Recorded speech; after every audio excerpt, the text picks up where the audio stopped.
Last time on Sasquatch. Jerry, we need you to come up here right away. We found something. Well, what is it? I'd rather not discuss it on an open frequency. I think it would be better if you saw it in person. And Jerry, you need to contact Professor Dalton at the lab as soon as possible. If we found what I think we have, none of our lives will ever be the same. Okay, Kevin, what did you find here that's such a secret that you couldn't tell me without me coming all the way up here? This. What's this? It's a journal, or a diary of some kind. All in another language, but it has all the earmarks in one. We believe it's of Native American origin. Take a look at page 7. Well, I'll be. Look at that. A drawing of a Sasquatch. And this writing next to it? It ain't about what they had for dinner, I can guarantee it. Science lab, Jonathan speaking. Hello, Professor. It's Jerry. Yes, Jerry. Hey, I've got something here you need to see right away. It's pretty important. How soon can you make it here to the lab? I'm halfway there now. I'll be there in 5 minutes. Well, from what you seem to not be telling me on the phone, it sounds like you guys have stumbled on something pretty big. Yeah, I'll say. Well, come on in here to the lab and we'll have a look-see. Wow, look at all this stuff. Plaster casts of footprints, pictures, maps, videos, microscopes, the works. Looks like you got quite an operation going on in here, Professor. This is where it all happens. Every scrap of evidence that we come across that might even remotely relate to Bigfoot gets brought in here and analyzed. So what is it you guys found out there that made you so hush-hush? It's some sort of diary. So any idea who wrote it? It seems to have been written by a Native American. Well, if that's the case, then what we find within these pages may help us understand not only what they knew about Bigfoot, but at the same time, it may very well unlock some of the deepest secrets of the Native American culture. Why, that book is probably a goldmine of information. The writing is surprisingly clear and well preserved, though.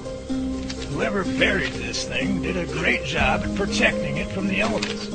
It'll take a month of Sundays to go through it all and have it translated. Boy, what I can't wait for is for the newspapers to get a hold of it. Whoa there, cowboy, not so fast. We can't afford everybody and their dog knowing about any of this just yet. Why, if we breathe even a word of this thing to anyone on the outside, it could cause all kinds of chaos. Well, okay, if you say so. I say so. Jerry, if this book is what I think it is, and if these pages contain what I think they do, then we've just stumbled upon one of the best-kept secrets ever discovered in the history of the human race. Not only about Bigfoot, but the absolutely pure, unadulterated truth on the history of the original Native American tribes who lived here over 5 centuries ago.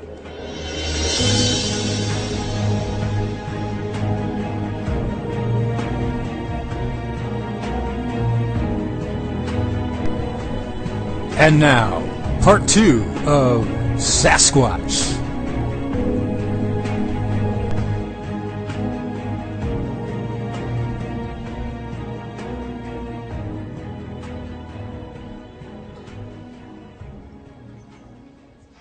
Well, how in the world are we going to get it translated? I had enough trouble learning English in school, let alone some unknown Native American language. I took a quick look at some of what was written next to the Sasquatch drawing. Not 1 word in 10 makes any sense to me. Well, I have connections with a few linguistics experts here and there, so I'll make some contacts, and we'll see who we can get in here to help make heads or tails of this thing. I also know of one Native American who used to be a medicine man. He has all the knowledge of all the old ways and languages and traditions and so on. He'd be perfect for this job. Last I heard, though, he was up to his eyeballs in work, and he may not be able to get away for quite a while. In the meantime, we'll just keep doing what we've been doing. We still have plenty to keep ourselves busy while we're waiting to get this journal translated. That team of mine out there aren't just sitting around twiddling their thumbs, you know. There's a lot to do. Yeah, I sort of got that impression when I first walked in. It looked like there was something going on in every part of the room. Would you like to see some of it up close and personal like? Well, you bet I would. Okay, let's go have a look-see. Here, I'll get the door for you this time. Thank you. Youth and exuberance before age and experience. Youth and Huh? Gotcha. Oh, boy. Come on out here. I want you to meet a few of the international members of the team. Hello, Chang. Ah, hello, Professor. Chang, I want you to meet Jerry Hansen, one of our team leaders. Jerry, this is Chang Jin. Chang, good to meet you.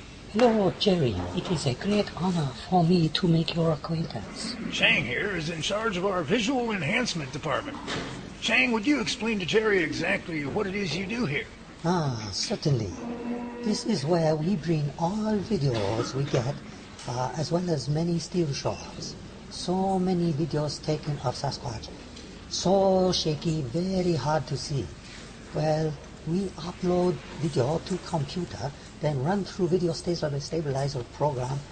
We remove much shakiness, so it's very smooth, clear, and easy to see. Here, I'll show you example. Here is very famous Patterson-Gimlin video from Bluff Creek. This is the original footage. See how it's very shaky? Now, watch. There, you see? Smooth as concubine skin.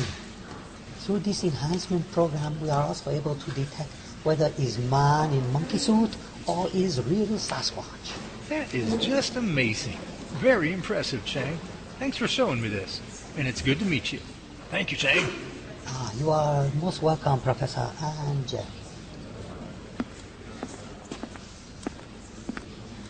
Professor, what's with him and all the bowing?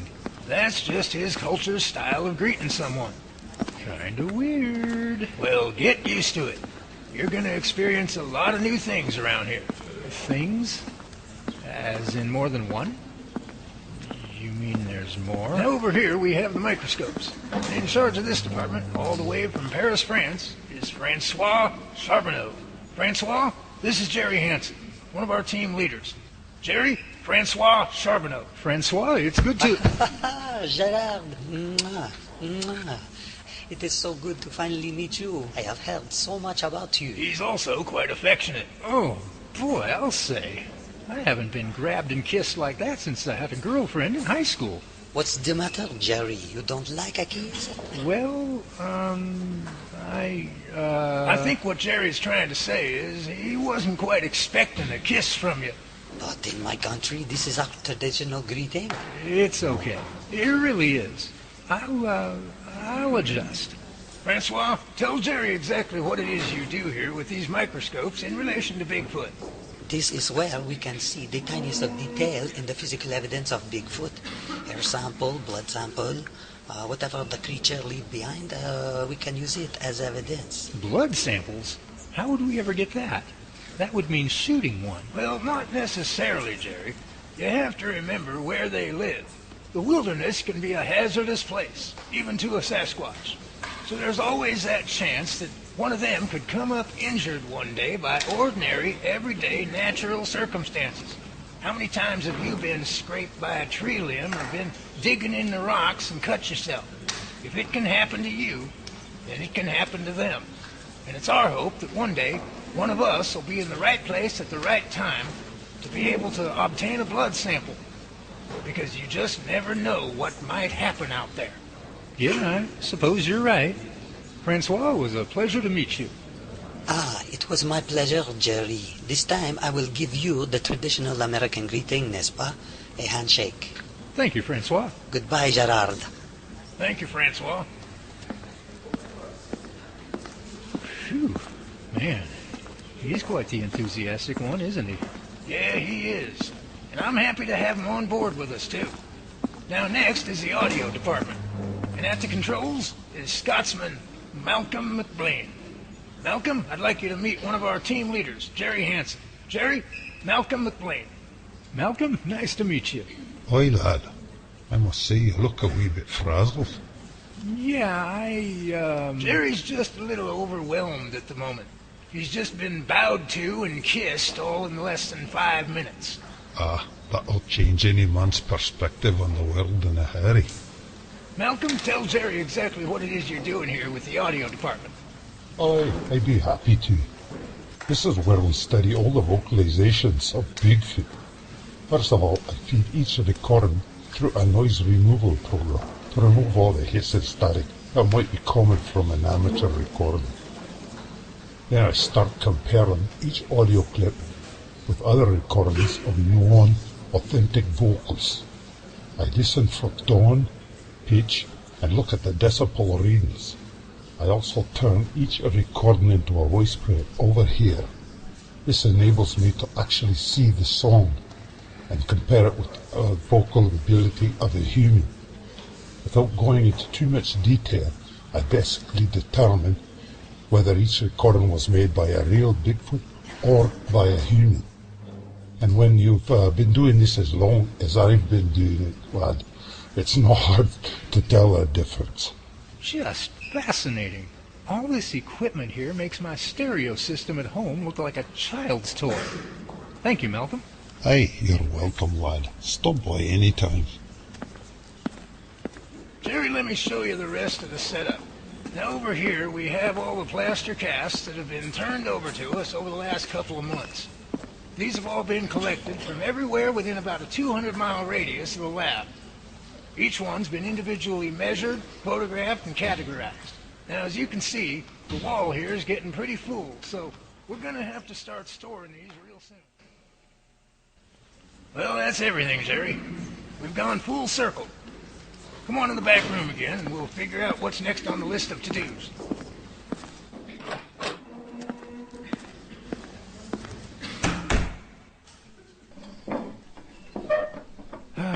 Professor, I said it before and I'll say it again. I am impressed. You have really outdone yourself here. You've got a Class A, top-notch operation going on here. Yeah, we've got just about every aspect covered out there. I went all out to get the best state-of-the-art equipment to do the job. If we don't have it here, then there's only one reason. It doesn't exist. You know, Professor, there is another reason you might not have thought of. Oh, yeah? And just what might that be? It could be that someone else has the only one in existence and just doesn't want to give it up.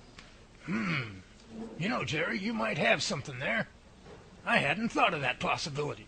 In that case, I better brush up on my haggling skills. Haggling? Yeah, haggling. What's the matter? You don't know what it means? Oh, no, I know exactly what it means.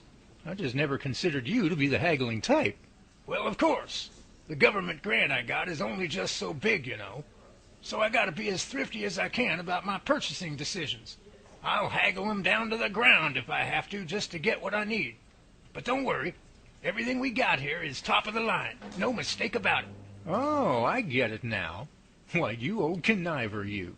State-of-the-art equipment at yard sale prices, huh?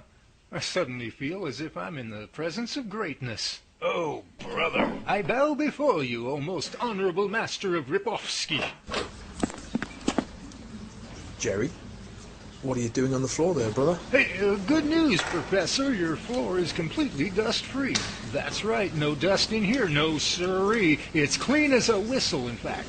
Excuse me, Charlie, I have to check for dust in all the other rooms. Gotta keep this place clean, you know. I'll just be going now. Y'all have a good day.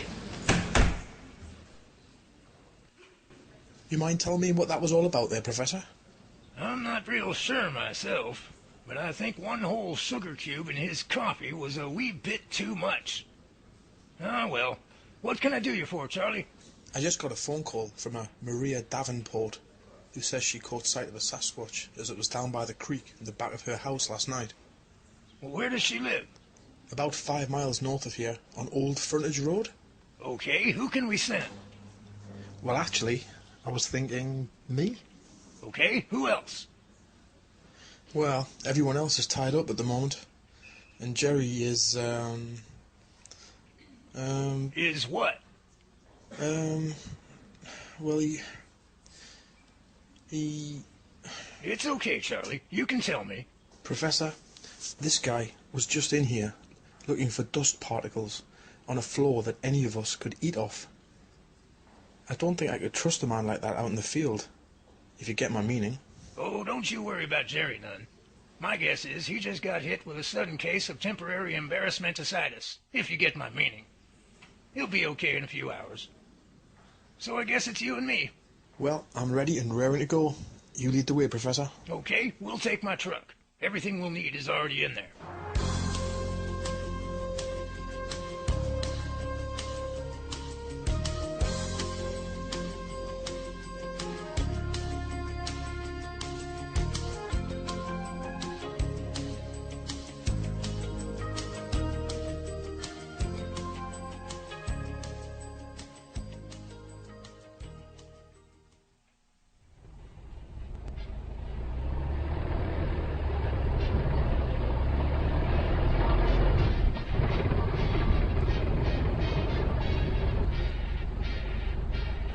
Professor, do you have a map of this area?